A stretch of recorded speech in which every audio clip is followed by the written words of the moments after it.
Jesus. Ladies and gentlemen, this is Joe J. Movies Are Awesome. I'm Joe. I'm One Jin. Today we're going to start off with our review of Doom Prophecy episode 4 and 5. Mm-hmm. Full spoilers.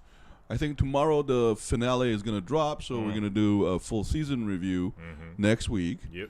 And then we're going to talk about the agency because we're in episode 5 now. It's Yeah. a 10-episode series, so we're going to do a mid-season review. What's up, ZZ? What's up? Big shout out to our 52nd subscriber. Thank you for joining us. Big shout out to ZZ, Scott Walker, Kayla Marie, Jasmine, Ui Chan Hong. I'm the husband and I cooked, trench coat, music, Ekemu, Nico Mercado, and Russian ID. And last week there was somebody at the end of the chat who left the chat. Thank you so much. We were turning it off and we saw it late, but thank you so much for joining the chat. You guys can join anytime you want. But anyway, we're going to start with Doom Prophecy. Here we go. Yo, one you like. First off, I'm never bored watching this. Yeah. I love the twists and turns. Exciting. I like the characters too, generally. Not all of them. Some are written better than others. Especially I feel like the Atreides and Princess are kind of underwritten. Their romance isn't that convincing to me. But of course, Valia and the Harkonnen and the Sisterhood is, of course, the most interesting.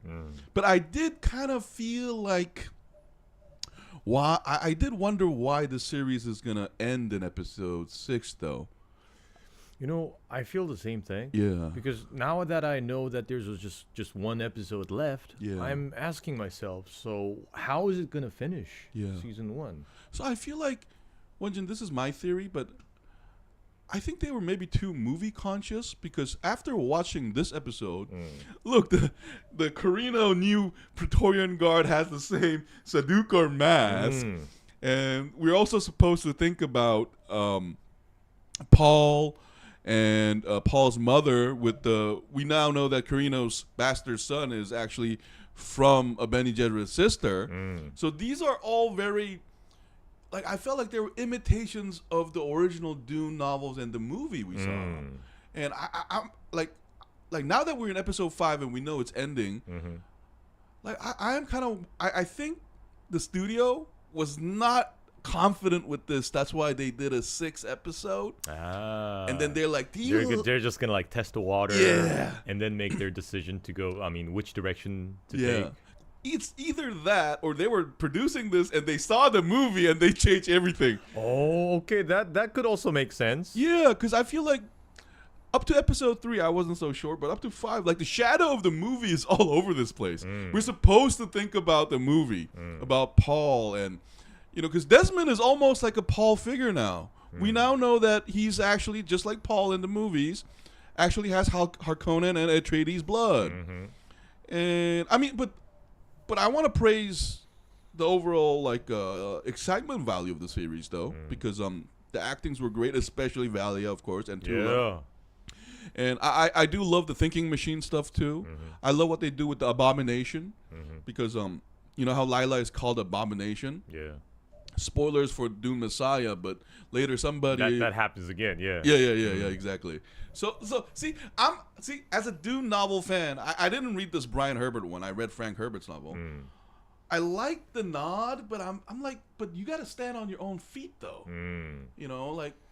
I agree. So after watching up to episode 5, what I kind of wish, now that I know that this episode is there's going to be one more episode, I kind of wish that they had more story on how the Bene Gesserit become a Bene Gesserit. Oh, so that's you know, good. remember we were discussing about their like martial art and you know, like the voice command thing. How is that going to play out? How will Valia train the other sisters to use this power? So maybe they should have had more focus on the Bene Gesserit. Yeah, that's what I'm thinking. Or the machine war, because when Corino's bastard son mentions his ancestors, the Butlerian Jihad and like his other ancestors, because the Corinos, like according to the latter novels, Corinos were actually called butlers, but they changed the name after they won the machine war. That's why they're the imperial family, because they contributed the most. Oh, what's up, Scott Walker? Hey boys, how you doing this week? Merry Christmas! Merry Christmas to you too. You too.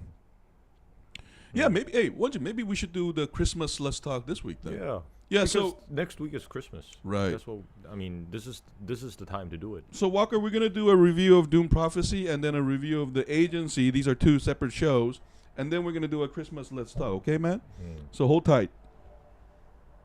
I completely agree with you, Wonjin. Like, because this series kind of makes me feel like watching Star Wars again. Where, because if you really think about it, the first Star Wars isn't also like that heavy on explaining stuff. Yeah. We just assume there's a republic and there's a rebellion and, Darth Vader is just this evil character. And so that's why I am hopeful for season 2, though. Yeah. Because if they're going to do more of a Dune lore drop here, that would be more exciting. And because this doesn't feel like a prequel show, it feels like a copy of the movie. Or like an extension. Yeah. More like, yeah. I agree completely. And but I did love the action scenes though, because some cool ass action scene. For instance, when Atreides find out that she's a sister when she gets the blade out, I was like, oh shit! And then that was badass. And I also love how Desmond uses the shield. Like moments before he died. I mean, he almost gets killed by the explosion. Yeah. And I do think Tula and Valia is gonna have a big showdown now. Yeah, because so far they built up on this because Tula, she's maybe manipulated is not a fair word, but she's sort of maybe like gaslighted sort of by Valia into doing some extreme shit. Yeah, like murdering an entire family. Right. So we know, I mean, Tula so far has said that it was her own choice. Right. But by saying that, it's kind of like she's reaffirming it. But if you're really sure that it was your own will to do such atrocities, then maybe she didn't have to say it out loud all the time. Right. So I'm guessing this eventually will lead to some major conflict against Valia. But at the same time, though, this time actually Desmond Hart. I'm just guessing here. By Tula's face, when she saw the screen says Desmond Hart is your boy, we kind of can guess that she didn't tell Valia. Yeah. So that's gonna be a big. But I think not telling her was kind of her little rebellion. And also same goes for Lila. Right. She used the machine. Right. And the thinking machine was like asking her questions like, were you cleared to do this by Valia? Yeah. And she's like, yes. She gave me the authority to do blah blah blah blah blah. Yeah. So get on with it. Yeah. But obviously this is something that Valia might not approve of later, and same goes for her son. Because we know so far Valia is trying to find a way to kill Desmond Hart, and we can all guess that Tula is probably gonna voice her concern against killing him, and eventually Valia is gonna find out that he's her nephew. Yeah. I mean. And we do get an explanation for Desmond Hart's, fury against the Sisterhood, though, because now it's explained that he hates the Sisterhood for actually more personal reasons than serving the Imperium. And I think, so here's my hope, Wonjin. First of all, I hope none of them die. As I want more explanation about these characters. We got snippets, but I want more. And I do feel like some characters were killed off too easily, like that Harkonnen uncle. I thought there was gonna be more. So Asma could just kill him like that? I'm like, what the hell? I thought there was gonna be more of a Game of Thrones vibe, because we already getting some very plotty, scheming vibe. The moment those families all show up, all those great families. Yeah. So I thought we would get more of a assembly vibe. Remember, Wonjin, how we talked about. We guessed that Lanzarar is going to make an appearance, but I was hoping we get more introduction of the individual houses, something like that, where we get to root for characters and stuff like that. Oh, Scott Walker lying. Oh, yo, Walker, we can talk about this in Let's Talk in about like 30 minutes, man. But Scott Walker, you shouldn't be disappointed by who voiced Mufasa, because that was James Earl Jones. He's the voice of Darth Vader. Yeah, I think he's even more iconic than Arnold Schwarzenegger.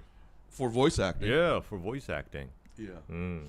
But anyway, like overall though, I can't wait for the finale to drop. Maybe they'll, because I do think Wenjin though they are gonna do a big surprise thing, because this show has been really heavy on twists and turns, and I have to admit, most of them like worked on me, like most of the twists and turns were like pretty awesome. You're Juliet and you kill Romeo's family. You have a son, and I do like that excitement factor. I also like it's getting more and more difficult to surprise us these days, because we've accumulated so much contents and plot twists. That's right. Yeah. And I do find Mark Strong like smitting all over the Benny Gesserit kind of funny, because it's like the opposite of Paul's father's relationship with Jessica, because there we could tell that Jessica wasn't really manipulating Leto. Leto actually loved her, and there was this great acting from both actors where like they don't need to say that they love each other. You could just feel that energy. Here, Mark Strong is a bitch who got imprinted, and then look at his. Hey, so you want to promote my bastard son? Here we go. and I think that's gonna play a. Oh, another thing, Wenjin, that made me kind of disappointed. We didn't get to go to Arrakis. Oh, okay. Like, cause true. Remember Wenjin in Dune Part 2, the movie. The Arrakis scenes were the most awesome.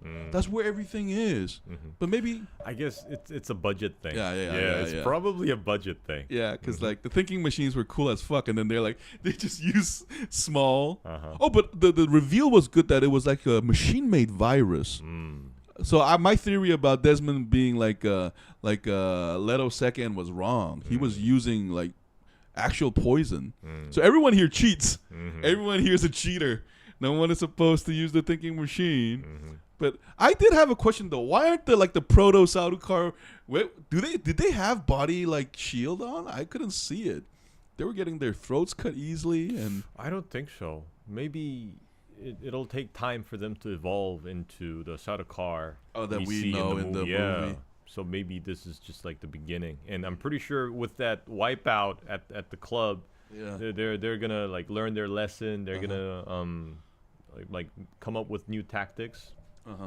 Oh, and the queen kissing Desmond was also kind of like that was kind of nicely done, because I thought it was kind of like this, like a Oedipus thing. I'm your mother, you're my boyfriend now. I'm gonna fuck you to piss off my husband. You know how it is. Like it's always about sex and power and these like royal stuff.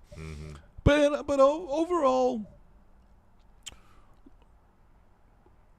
I love the CG. I love the scenic scenes. I thought I didn't see any budget like issue looking things too. Yeah, and I wonder what the symbolism with the bull will be about later in the future. How Tula saw the bull. Because we also see that bull in the like intro sequence of the show. So the bull is both. The Greeks used to sacrifice bulls to the gods. So you're sacrifice, but you're also a very strong animal. So I think maybe that's gonna be like Tula's reckoning. I think because I don't think Valia is gonna die. I think Tula might die. Yeah, that's like I think Tula might be in danger, and I can't wait for Valia to find out. Not only did Tula didn't kill Lila, fuck you first of all, and then had a bastard son. Fuck you again. Disobey my order. Oh, but one of my favorite scene was Valia. Careful about your next sentence, bitch. I love the headmistress vibe. How dare you? Yeah, I love. Remember, there's a supreme in my title, and there's a supreme for a reason. Yeah. And who's your favorite character? I gotta admit, Valia is she does distasteful things, but you can't help but respect her will. Yeah. She's such a and her dedication to the sisterhood. Yeah. Even one of the surprise for me was when Lila, who is controlled by Raquella, she says, Oh, my granddaughter died, huh? Oh. Oh, she didn't even say that. It's like the day it's settled with with their disputes, and Tula very carefully answers that in a way that doesn't like surprise that other sister, the acolyte. And I like the reaction of Raquel. It's like, yeah, okay, so that's how it is. Yeah, well, that's why I chose her. Ruthless. You can tell Raquel was gangster as fuck, gangster grandma. It says, I really enjoyed this episode. Yeah, us too. Episode 5 was good. What is the show you guys are talking about? Scott Walker, this show is called Dune Prophecy. It's based on the novel Dune. Yeah, and this is on HBO, and we're talking about the penultimate episode because this is a 6-episode series. But so my favorite character would also be Valia. Yeah. I think she's so far like the most well-written character of all. Yeah. And I also love like the younger version of Valia, not just the actress, but also like the way she's written. Right. I think we're gonna get more flashbacks too again. And I also love the Harkonnen boy. Oh well, Uncle and you didn't get along, huh? Like this is like Harkonnen stuff. So this is what annoys me. Like at the same time, they make us like think about the movie, so that's awesome. But at the same time, I want you guys to be very original. So let's make a final judgment around the last episode. Yeah. But I'm gonna give episode 4 a 9 and episode 5 a 8. That's how good it was in terms of entertainment value. Yeah, I think I would be the same. I would give 9. I think episode 4 was better than the 5th one. Yeah, I agree. That's what I felt. Episode 4 had a lot of twists and turns, and we get to get inside Desmond's mind. We see a lot of moving parts, so that was great. Episode 5 definitely felt like a penultimate episode. It's like, I want you to watch the finale thing. And was it episode 5 when those sisters go into that what's it called, like trance mode, and they draw that I think thing? that was episode 4. Oh, was that 4? Okay, then that's what also made it really good. Yeah, that was really creepy. Yeah. Yeah. Because like I thought they're all gonna be like trapped in that trance. That's what I thought. Oh, now that you said that, maybe the drawing isn't Leto the Second. Maybe it's something else. You know, because it's kind of weird that they don't drop that bomb already, like that it's the future Jabba the Hutt. So maybe it's more of because now we know that the thinking machines are. Oh, here's a surprise! Thinking machines are part of the story much more than I anticipated. Because me having come from Dune, thinking machine is like old history. Yeah, it's mentioned really, really sparingly, even in the first and second and third novel. Yeah. Over in Crib Boys, what's the most expensive streaming service? I think it's Netflix. Zezzy, I would also grade it a 9. Yeah, we agree. So, guys, anything to add?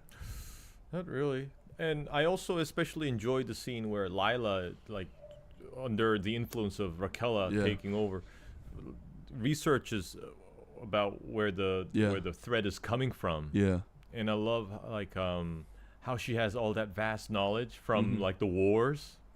Oh, that was pretty awesome. Yeah. Now that you said Lila, I think the last episode, Lila's gonna be controlled by her mother. Oh, Dorothea. Yeah. Oh shit. And Dorothea is gonna try to murder Valia or something. Yeah. Yeah, or Tula, or say something like, it'll be very tragic for Lila because your true mother was killed by your adopted mother's sister, and her being abomination means, at least according to the novel, abominations don't end well. They don't last. They don't last. They usually all go crazy, and yeah, exactly. That's the least favorite scene. I didn't necessarily like the uncle dying. That was done quick because that actor. Remember, he was in Game of Thrones. He was King Robert Strong, and I thought there would be more like emotional, like a more Harkonnen thing going on with Valia, I guess. But overall, I don't know. Least favorite scene is like I don't like the club scenes. I don't like the sex scenes because some of them are, I feel like, not movie conscious but Game of Thrones conscious. Yeah, and I'm asking myself, do I really need to see this for like the story's sake? Yeah. So I think you can save the time you spend on these scenes and maybe like give more dimensions to other characters. I agree. That's what I think all the time. Because I mean, if I were a teenager or like in my early 20s, I would be excited by all these sex scenes. Because remember, back then, it was rare to see those scenes. Right. Yeah, and I people agree. would rewind their video cassettes and stuff. But you know, once you've like had your share of all those scenes and you get older, you kind of expect more like finesse on like the story writing rather than these like pointless scenes. No, all I need is like just like a hint that it happened. No, I feel like the idea came from HBO. Studios Oh. like, add sex and drugs right now. we are adult streaming service. Add spice cocaine. Like, I wish. Oh, another thing. I wish they would explain more spice properties and stuff like that. I also kind of wish we had more explanation on that spice cocaine thing. Yeah, and the Spacing what's up Guild. with that? Like, I'm so glad Valia mentioned Spacing Guild. Like, where are the Spacing Guild? Yeah. I want to see them. I thought they were like one of the major Yeah, factions. they're one of the world of three Dune. major factions besides the Imperial House. Where are they? Yeah, maybe. Okay, Wonjin, you were right. Maybe it's budget reason, and they couldn't come up with a. They already spent so much money. Yeah, because the Spacing Guild was even Villeneuve rarely features actual like Spacing Guild members. Yeah. I think they were non-existent almost. I think it was only shown Briefly or implied that they were. Well, it was only shown properly in the 1984 Dune movie. Yeah. Because So we actually get to see like the guy who pilots the Yeah. spaceships and stuff. Yeah. And I think also my one of the least favorite scenes would be any scene with the princess and the Atreides. Yeah. It just wasn't really convincing. Like you said, it's not well written, and I'm not really convinced about their romance. Yeah. I mean, thought- don't you think the Atreides boy is that boy that Tula let go? Like, because I think that's No. gonna Tula let go his father. Oh, Because was I that think revealed? I think Atreides said that my father went through something like horrible and blah blah blah. okay. blah. Then I think forgot. when the young Atreides, the sword master guy, when he mentions that, I thought the father he's talking about is that survivor boy. Okay, from that massacre. that makes sense. Yeah. I didn't think about that. I thought he was gonna be that boy. Skywalker, I think sex scene these days a lot more graphic than it is definitely. Walker, I agree. Because in the '90s it was the music and the mood that was enough. Yeah, like bow chiki bow Yeah, bow. and then it just like fades out. Yeah. and it fade, or like the camera switches to like the curtains, Yeah. or It was more romantic. yeah, and then it switches to like the next morning. Yeah. yeah. It was more romantic too, and no one ever mentions a condom.